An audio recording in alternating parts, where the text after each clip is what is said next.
Buenas noches, bienvenidos a Primer Círculo, soy Carlos Elizondo y hoy no tenemos un invitado, vamos a discutir Federico y yo sobre un gran reto que tiene el país, que es el demográfico. Es un país que tuvo una enorme tasa de crecimiento poblacional, hoy está entrando a otro momento de su ciclo demográfico, tiene implicaciones, pues describámoslo primero y discutamos después las implicaciones. Federico, bienvenido. Gracias por la invitación. Sí, lo pones muy bien, Carlos. De hecho, venimos de una etapa de un altísimo crecimiento. Históricamente hablando, está a la vuelta de la esquina. En 1970 el país tenía una tasa de crecimiento demográfico del 3.5%. Esto quiere decir que duplicábamos la población cada 20 años. Por lo tanto, no había economía que pudiera seguirnos el paso, no había forma de abastecer de servicios a esa población de manera adecuada, servicios dignos. Es una etapa realmente muy difícil, porque además buena parte de las inversiones son inversiones en infraestructura, que no se ven, agua potable, construcción de escuelas, hospitales, carreteras. Y de ahí pasamos a una tasa de crecimiento de alrededor del 1%, lo cual ya puede ser un foco rojo. Los demógrafos lo dijeron, nuestra transición demográfica está siendo muy acelerada. Cuidado, no que no siguiéramos adelante, pero más que nada vayan tomando previsiones porque vamos a dejar de ser un país de jóvenes muy rápidamente. Y en esas estamos. Ahora, pero a lo mejor habría que precisar cuál es la ventaja del momento en el que estamos. Ahorita estamos en lo que se llama el bono demográfico. Todavía nos quedan unos años, no lo hemos gastado de la forma idónea, pero todavía lo podemos gastar bien. ¿Qué es el bono demográfico? Es un momento en la fase del ciclo demográfico donde dejas de tener tantos hijos, deja de haber tantos jóvenes, pero aún no acumulas como porcentaje de la población total un número importante de gente mayor. Así es. El grueso de la población entonces se encuentra en la fase productiva. Si lo haces bien, es cuando creces, porque de repente esa gente está produciendo. Si lo haces mal es cuando tienes crimen o emigración. Y México pues, está en una situación incómoda porque no lo hemos logrado aprovechar plenamente. ¿Cuánto nos falta de ese bono demográfico? Cuando más 15 años. Se dice que a partir del 2025, y ya estamos casi en el 20, acercándonos al 20, vamos a empezar a ver que aumente el número de dependientes. Esto que tú describías. En 1970, por cada trabajador tenías un dependiente. 1 a 1, es una proporción brutal. ¿Qué es el bono demográfico? Pues que se reduce de manera muy importante el número de dependientes y por lo tanto tienes una masa de brazos jóvenes en disposición de trabajar que te pueden ayudar a tener un despegue fantástico si lo aprovechas. ¿Qué quiere decir aprovecharlo? Aprovecharlo quiere decir, por ejemplo, darnos cuenta de que por primera vez en la historia vamos a tener en la mayoría de los hogares de los mexicanos 2 salarios, que es una etapa para poder ahorrar fantástica. Puedes pedir créditos hipotecarios de todo tipo porque te puedes apalancar con 2 salarios. ¿Qué es el bono demográfico? Pues mira, los mayores de 65 años no es que no sean productivos, simplemente como le ocurre a los coches viejos, pues el mantenimiento es más caro. Entonces, bueno, las cirugías son más caras, si hay enfermedades crónico-degenerativas que son curables, pues la inversión por ciudadano aumenta. Eso está ya en el horizonte y tenemos que preverlo, ¿no? Yo creo que además hay, en el caso de México, un reto pensionario espantoso. Porque tú lo has dicho en algunas ocasiones, pero construimos un régimen de pensiones basado en el principio de que los que llegaban financiaban a los que se iban.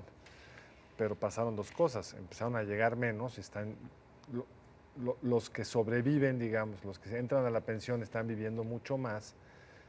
Los trabajos formales, el número total de trabajos formales creció poco, incluso dejó de crecer en algún momento. Tuvimos que cambiar el régimen de pensiones de suerte tal que ahora, a partir de los que empezaron a trabajar en el sector privado después del 97, pues ya no va a ser la bolsa acumulada lo que los va a jubilar, sino lo que acumulen. Y luego están todos los informales que no tienen pensión. Y eso va a generar un problema fiscal monumental. Ya hoy el rubro que más crece en gasto público es el pensionario. Pero en los números demográficos, ¿cuándo vamos a ser un país ya con un peso de la población de más de 65 años particularmente importante? Digamos? Se calcula que para el 2050, y esto puede sonar muy remoto, pero así es la demografía, así hay que leer la demografía. Y así hay que prepararse. Y así hay que prepararse. Llegaremos a más del 21% de la población por arriba de los 65 años. Ahora, hay que decirlo, también esta es una crisis de éxito. ¿Por qué? Porque tu esperanza de vida se incrementó muchísimo. La crisis pensionaria, y si tú me preguntas, yo creo que es uno de los más graves problemas que tiene nuestro país, en parte se generó porque cuando se firmaron estos acuerdos laborales, estos convenios laborales, la esperanza de vida de los mexicanos era un poquito por arriba de 50 años, 52, 53, alrededor de 1950. Y ahorita tenemos una esperanza de vida de país desarrollado. Las mujeres alrededor de 77, los varones como 2 años y medio menos. De tal manera que ahora tenemos que ver qué va a ocurrir con esa esperanza de vida prolongada que supone empleos, porque muchos de ellos siguen trabajando, suponen servicios médicos y suponen, para los que se retiren, una pensión digna. ¿Qué es una pensión digna? La OCDE dice una pensión digna es más o menos el 70% de tu último salario. Para obtener una pensión así, tendríamos que ahorrar más o menos el 20% de nuestro salario desde el principio de nuestra vida laboral. El 8% o algo así. Cuando más, los pensionados del ISSSTE ya después del ajuste subieron a 11 y los del IMSS están en menos del 10. Entonces, pues no les va a alcanzar para una pensión digna o esa pensión va a ser subsidiada por el Estado. Y entonces hay que tener los impuestos para pagarlo. Ahora, un tema que me parece muy interesante el caso mexicano es que aunque sí la transición fue muy rápida, resultó un poco menos rápida de lo que esperábamos. Sí. Es decir, en la última censo nos dimos cuenta que éramos más de los que habíamos calculado. Llegamos a los 120 millones antes estábamos hablando de un país de 115, de repente, ¡pum!, tuvimos que ajustar uno de 120. La tasa real de crecimiento no la habíamos estimado bien, ya había sido mayor, a pesar de ser un país que ha tenido, pues en algunos años, una emigración hacia los Estados Unidos fundamentalmente alto. Si uno compara el ciclo demográfico de Brasil, por ejemplo, va mucho más adelantado que nosotros. Y ni hablar de lo que va a ser el caso demográficamente más complicado de la historia de la humanidad, que es la transición demográfica en China, que con la política de un solo hijo, pues están envejeciendo a una rapidez que lo nuestro es de tortuga. ¿Qué oportunidades y qué retos le brinda esto a México? A ver, yo creo que los números demográficos son bastante estables.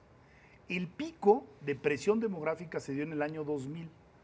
¿Qué quiere decir el pico de presión demográfica? Digamos, el acumulado histórico de crecimiento se manifestó, por ejemplo, en un dato.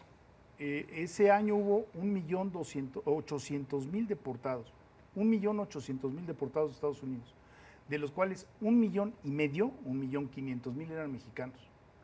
El año pasado, 2015, el Pew Hispanic Center reportó que por primera vez en la historia reciente teníamos regreso, es decir, nuestro flujo migratorio con Estados Unidos fue negativo.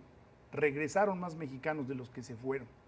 Se cumplió la fecha, todo decía que esto iba a ocurrir y se cumplió en el 2015, un poquito adelantada quizá por la crisis económica, por otras cuestiones. Ahora, lo que tú dices, mira, en primer lugar hay que ver dónde estamos situados en el entorno. México va a ser un país importante ya nada más por su demografía. Por el puro vuelito. Exactamente, vamos a llegar a 140, 45 por el ajuste que tú estás mencionando, acercándonos a 150, y ahí en teoría la pirámide se va a estabilizar.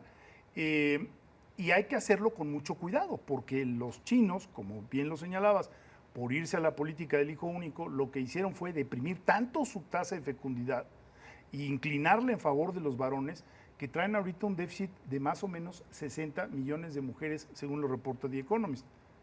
Y las mujeres no son commodities, entonces... Es un problemón. Es un problema muy, muy grave. Pero incluso menciona una palabra que pierde un poco su sentido. La pirámide. Deja de ser pirámide. Deja de ser pirámide. Tienes que buena Lo observación. interesante de México es que hasta la última medición empezamos a dejar de ser pirámide. Es decir, los que hoy tienen entre 0 y 5 años, por primera vez es un poco menor que los de 5 a 10. Eso China lo pasó hace años. Sí. Ellos tienen un rombo. O sea, la base es claramente más estrecha que la mitad, con un pequeño saliente de los que tienen como 30 y tantos años, no sé por qué. Pero México apenas se va a empezar a volver rombo.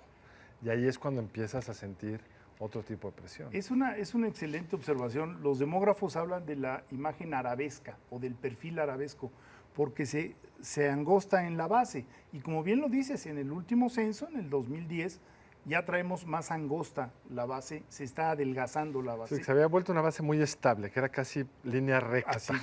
Y por primera vez se angostó. Se angostó. Ahora, pros y contras. Si hacemos bien las cosas, estamos, como lo decíamos, ante la oportunidad de ahorrar como nunca antes. Si cuidamos que la tasa de fecundidad no baje del 2.1 hijos promedio para las mujeres en edad fértil, pues tendremos una pirámide poblacional o una rombo poblacional sano.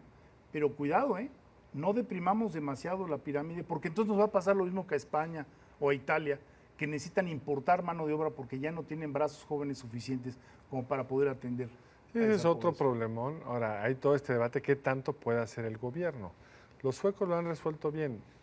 Si quieres que las mamás sigan teniendo hijos, la clave es darles muy buenos servicios de apoyo a las madres trabajadoras.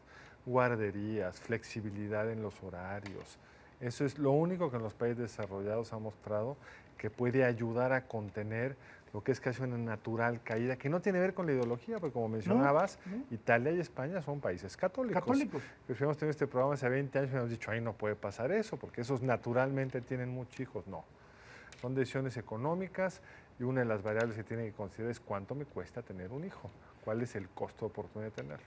Y ya tenemos en el horizonte los casos de lo que no quieres que te ocurra a México. Japón va a llegar con 40% de la población. Ese dato, hay que decirlo, Japón es hoy ya un poquito más grande que nosotros poblacionalmente, sí, pero muy pronto va a ser un país en una contracción brutal. Rusia es otro. Podría perder hasta el 40% de su población. Pero parece que lo que perdimos fue el tiempo.